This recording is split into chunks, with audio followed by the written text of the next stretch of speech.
Je pense qu'il y a deux choses. La première, c'est de persévérer, c'est-à-dire de jamais se satisfaire d'un produit qui n'est pas parfait. Enfin, il faut vraiment, vraiment se concentrer et réitérer jusqu'à temps que le produit soit parfait. Parce qu'à à la fin, en fait, l'utilisateur fait vraiment la différence entre un produit qui a été vite développé ou un produit sur lequel on a passé beaucoup de temps sur chaque détail. Donc ça, c'est le premier conseil. Et alors le deuxième, qui peut paraître un peu l'opposé de ça, c'est ne pas passer trop de temps. Enfin, si on sent qu'un produit ne fonctionne pas, je pense qu'il vaut mieux arrêter et recommencer quelque chose d'autre rapidement. C'est amusant parce que c'est vraiment quelque chose que j'ai vu avec beaucoup de gens qui ont réussi. Quand on parle avec eux, en fait, ils nous racontent tous les échecs qu'ils ont eu avant. Et en fait, l'important, c'est de ne pas passer 5 ans avant de se rendre compte que c'est un échec et juste de recommencer rapidement, parce qu'en fait, c'est vraiment un processus itératif. À chaque fois, on apprend de ses erreurs, etc.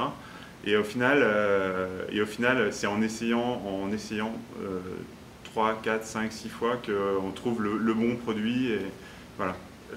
Donc le succès, c'est le produit, c'est un peu de chance, c'est un mix de tout ça, c'est-à-dire que bien sûr le produit a une importance énorme et en même temps on peut très bien faire un bon produit et pas rencontrer les bonnes personnes. Mais je pense fondamentalement que si le produit est vraiment très bien, on arrive toujours à rencontrer les gens. Mais bon, après il faut pas être déçu si jamais les premiers contacts ne fonctionnent pas. Mais au final, si le produit est bon, je pense que les contacts se font naturellement. D'accord. Là, vous allez déménager, donc prochaine Alors, étape pour... prochaine étape donc, dépend beaucoup du gouvernement américain et de ma capacité à obtenir un visa rapidement. Mais l'idée, c'est de rejoindre les équipes de boxe ici dans la Silicon Valley.